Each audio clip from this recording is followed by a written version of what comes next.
The city of Ravenport, USA was known for its quiet streets and predictable nights, but that calm shattered in just 1 week.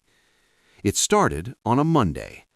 A small convenience store on the east side was hit just before closing. No alarms triggered, no witnesses stayed long enough to talk. The security footage showed only a blurred figure, hood up, face hidden, movements quick and deliberate.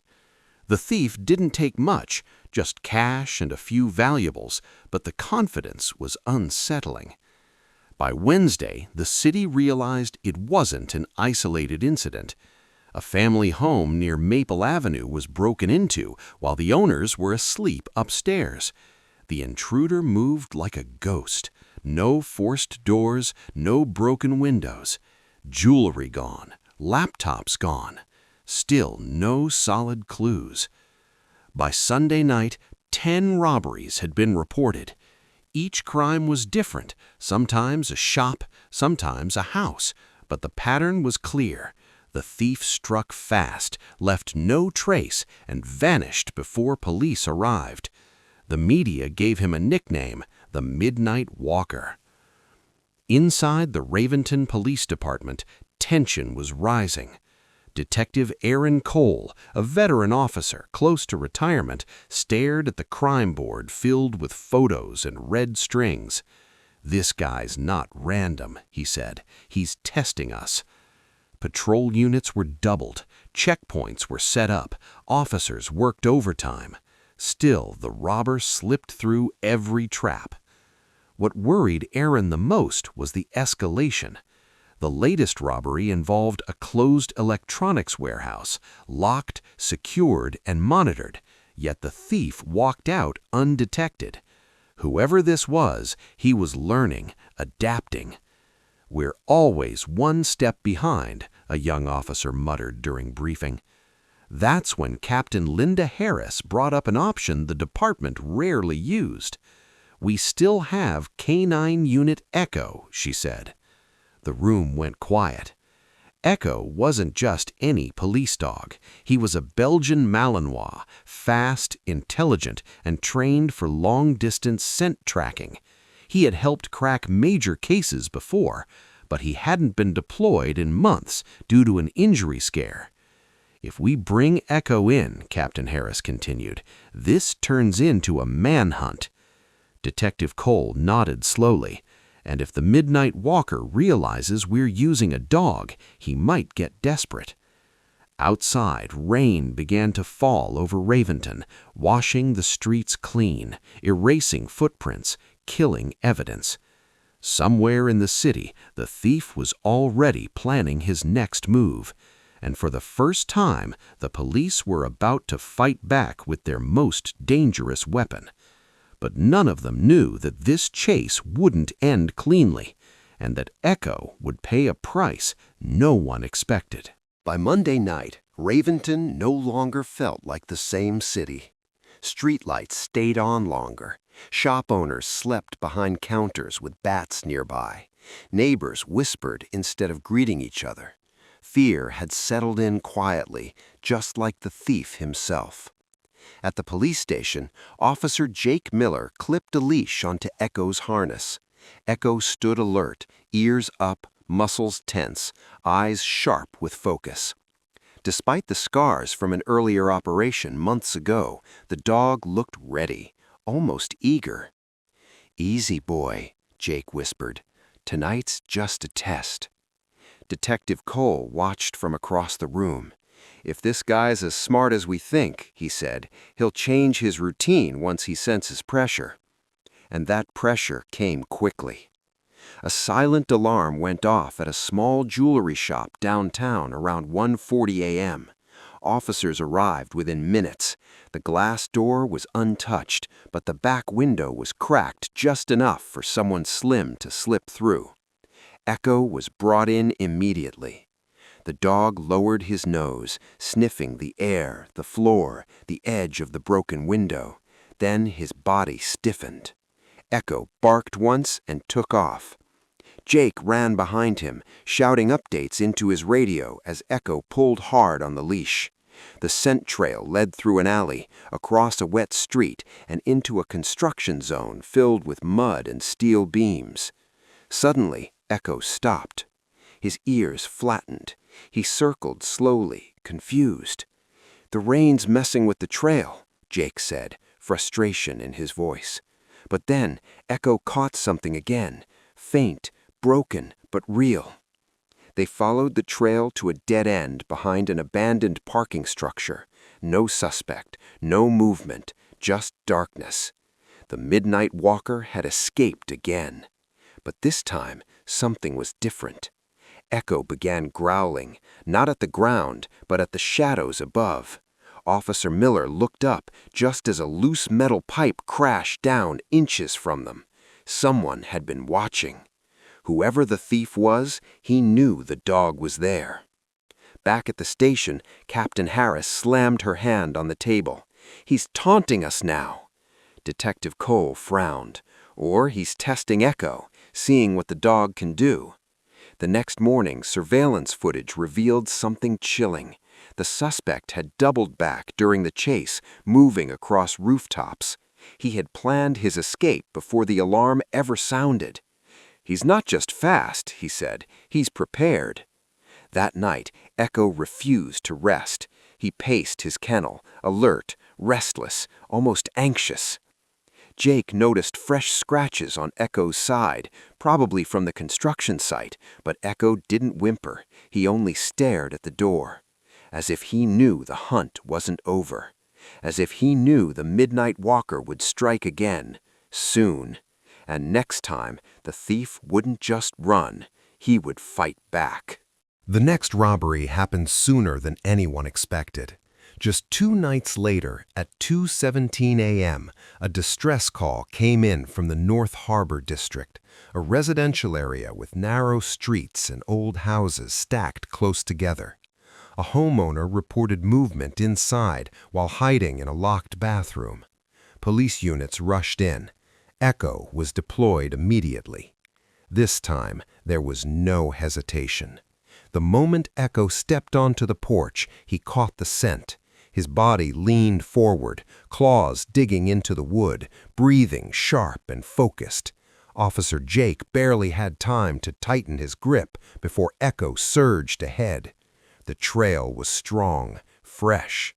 Echo pulled them through a backyard, over a fence, and into a maze of alleys. Trash cans were knocked over. A cat screeched and disappeared into the dark. The sound of fast footsteps echoed ahead. "He's close," Jake said into the radio. "Really close." Suddenly, the suspect came into view. A tall figure in dark clothing sprinted across the street, moving with shocking speed. He vaulted over a car hood and disappeared into an abandoned factory yard. Echo lunged. Gunshots weren't fired, but something worse happened. The suspect turned and threw a sharp metal tool, spinning through the air. Jake shouted, but it was too late. Echo leapt and yelped midair. The blade sliced across Echo's shoulder as he landed hard, still trying to move forward. The suspect didn't stop. He vanished into the factory, slamming a door behind him. Jake dropped to his knees beside Echo, blood soaked into the dog's fur. "Echo, stay with me, boy." Backup arrived within seconds. Medics rushed Echo to the vet unit, while officers searched the factory, but it was empty.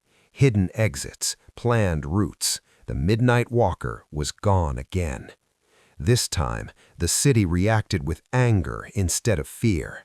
News of the injured canine spread fast. Social media exploded. Candlelight vigils formed outside the police station.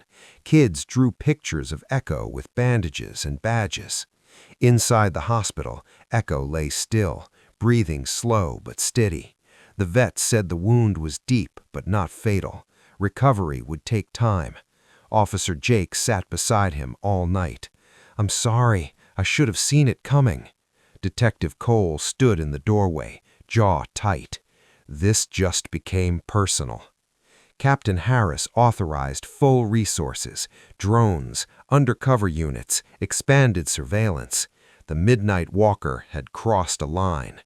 But what none of them realized yet was that the suspect had wanted to injure Echo, because while the city focused on the dog's recovery, the thief was preparing his final move, one that would force Echo back into the hunt before he was fully healed, and the next chase would decide everything. Echo wasn't supposed to be back on duty. The vet had been clear at least 3 more weeks of rest. His shoulder was stitched, his movements restricted. But Echo didn't act like an injured dog. He refused food, ignored toys, and paced endlessly whenever police radios crackled to life. Officer Jake noticed it first. "He's not done," he told Detective Cole. "He knows." That same night, Raventon went dark. A city-wide power outage hit 3 districts at once, too coordinated to be an accident. Emergency lines lit up, but one call stood out, a silent alarm from a high-end art storage facility near the river. "That's bait," Cole said immediately. Captain Harris hesitated. "Echo isn't cleared." Before anyone could argue, Echo let out a sharp bark, loud and commanding, as if making the decision himself. Minutes later, Echo was in the back of the unit, harness secured, shoulder wrapped. The rain had returned, heavy and unforgiving. At the facility, officers found a forced side entrance and fresh footprints leading toward the river path. Echo sniffed once, then took off. Despite the injury, his pace was relentless. The trail twisted along the water, through fog and broken docks. Suddenly, Echo stopped and growled low. A shadow moved. The Midnight Walker burst from behind a shipping container, swinging a metal bar. Jake barely dodged as Echo lunged again, ignoring the pain. The suspect ran, but this time, Echo was faster. They crashed onto a narrow pier. The suspect slipped. Echo caught his sleeve and pulled him down. The man fought back, striking Echo's injured shoulder. Echo yelped, but held on. Police lights flooded the pier. The suspect froze as officers surrounded him. For the first time, his hood fell back, revealing a familiar face. It was a former security contractor, someone who knew alarm systems, patrol schedules, and police response times. "He planned everything," Cole said quietly, "even Echo." As cuffs clicked shut, Echo finally released his grip and collapsed.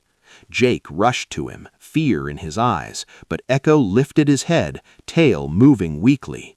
The Midnight Walker was finished, but Echo's fight wasn't. As medics worked, Captain Harris looked at the river, knowing this case would be remembered not for the thief, but for the dog who refused to quit. And as Echo was loaded into the vet unit once more, his eyes stayed open, alert.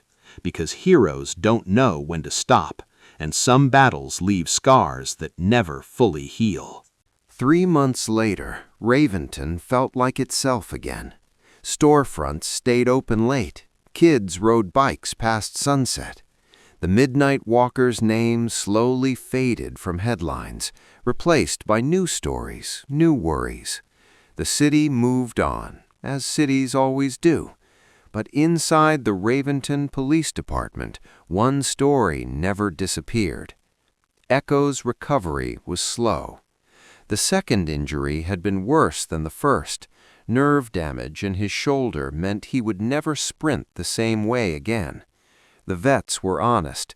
Echo could return to limited duty, but his days of high-risk pursuit were over. Officer Jake took the news quietly. Every morning he still walked Echo through the training yard. No leash, no commands, just trust. Echo moved carefully now, favoring one side, but his eyes stayed sharp, always scanning, always alert. Detective Cole visited often, bringing coffee for Jake and treats for Echo. "You know," he said one day, "that thief thought he was smarter than all of us. Systems, patterns, planning. Echo's ears twitched. He forgot one thing, Cole continued: instinct. The city held a small ceremony on a clear Friday afternoon.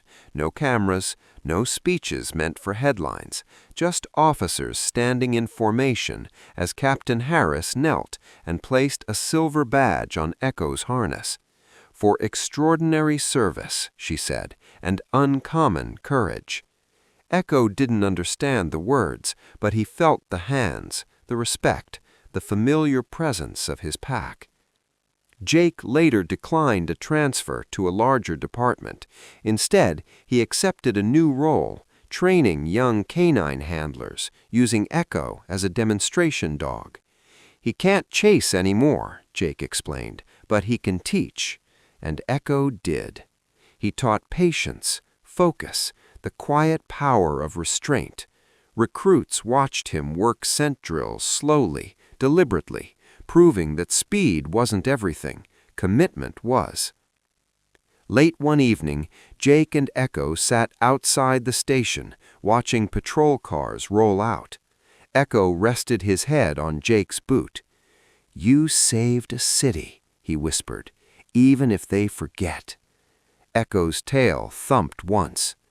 Somewhere in a prison cell, a former thief stared at concrete walls, haunted not by police lights or handcuffs, but by the memory of a dog who never gave up, even when hurt. Raventon slept peacefully that night, and though Echo no longer ran through dark alleys, his presence still guarded the city. Because legends don't always chase shadows. Sometimes they teach others how to stand their ground.